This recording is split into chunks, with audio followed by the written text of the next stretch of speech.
I don't know that Jack and Robbie started out saying, let's have 12 kids and change the world.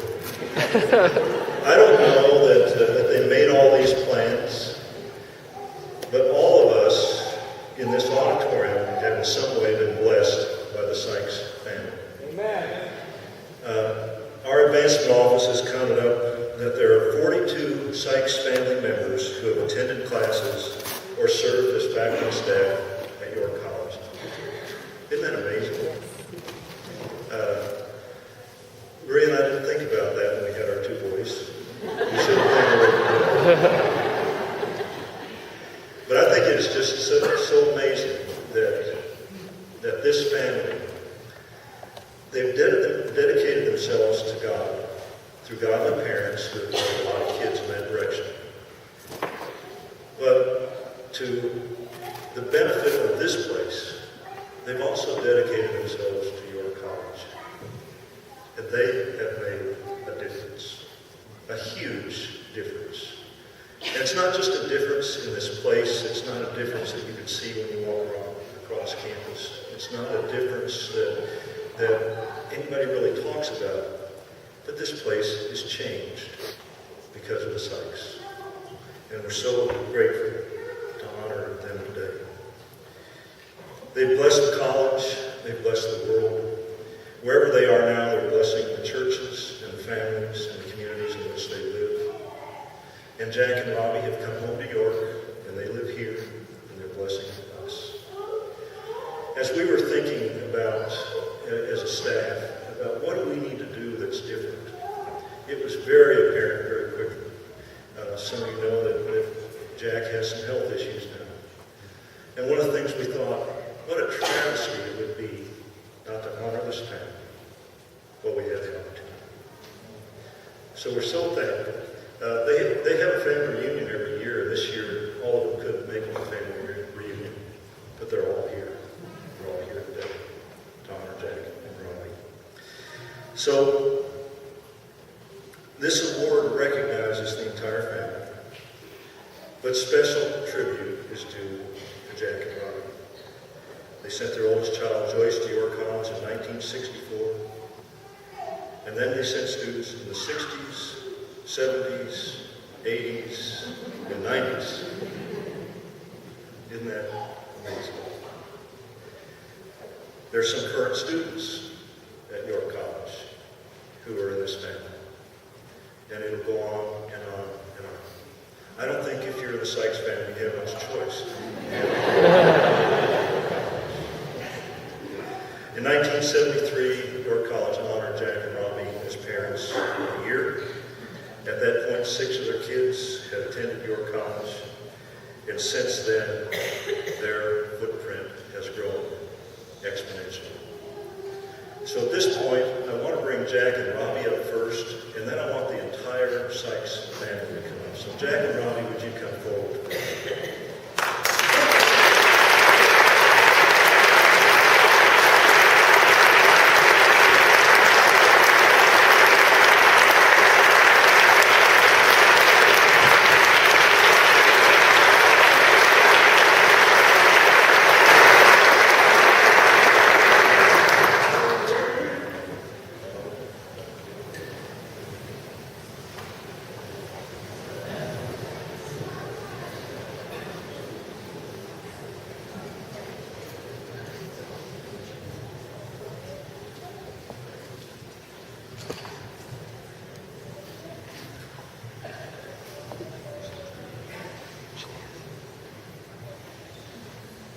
Joyce, Stacy, Sharon, Stevie, Charlotte, Stanton, Shelley, Shonda, Sharita, Stewart, Stead, Shannon, and Stafford.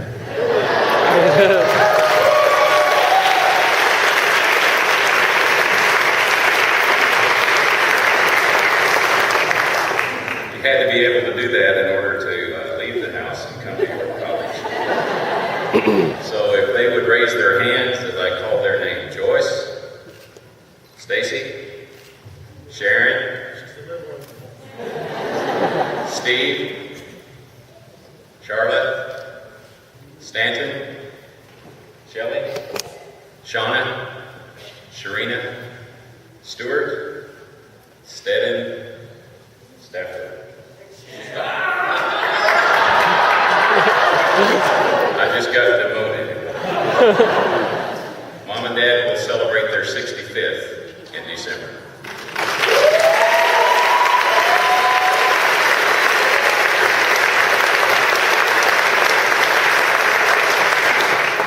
Dad was a farmer, Mama a violinist. This entitled, The Farmer and the Violinist.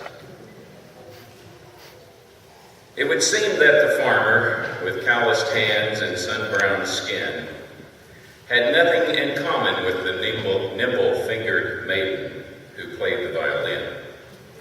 But first impressions can be deceptive, and in this case it's oh so true. Because when they joined hands in marriage, it's amazing what they grew. Though skilled in raising broom corn, milking cows, and breaking horses, his heart was turned to loving children in dedication to the greatest of forces. And though she trained in concert halls, even tutored others with her skills, her lifelong dream was to have a dozen, and in each heart, love for the Lord instilled. And so began through their union a task that more than 6 decades spans, the sweet harmonies of a nurturing mother and the loving firmness of Daddy's hands. And because their hearts were fully focused on serving the Master through thick and thin, each child was taught, life has one purpose, in word or deed, bring glory to Him. When goals and dreams are given over to the very author of life itself, He may decide to give blessings overflowing, wisdom, life, and even health. The dream for a dozen increased by one, a baker's dozen. This field grew, a harvest dedicated to the great King's service. 7 girls and 6 boys too. And so what began as just 2 with a vision of giving their best to the Father above has developed into a chorus of souls praising God for His wonderful love. Amen. It would seem that the farmer with calloused hands and sun-browned skin had nothing in common with the nimble-fingered maiden who played the violin. But first impressions can be deceptive. And in this case, it's oh so true. Because when they joined hands in Jesus, it's a wonder what they grew.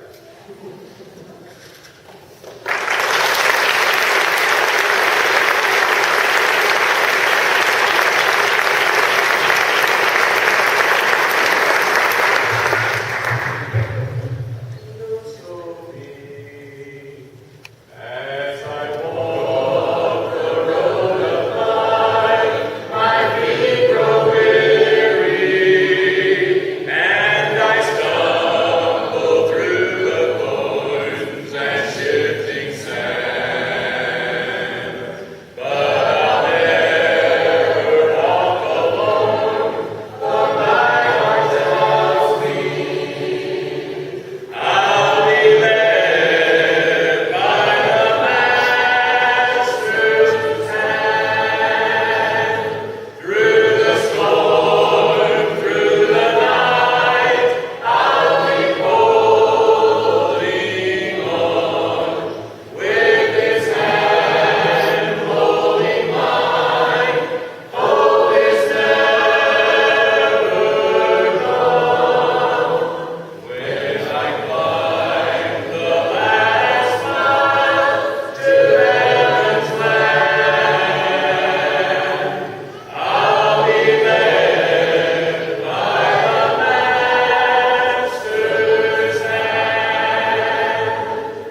talk publicly quite a bit, but I haven't lately. But I'm always honored when I can go and hear one of my sons preach. I'm honored when I can see the son-in-laws preach. I'm honored when I see the work that they're doing in mission work, in children's homes work, in the church work above. And we're so grateful that we have been privileged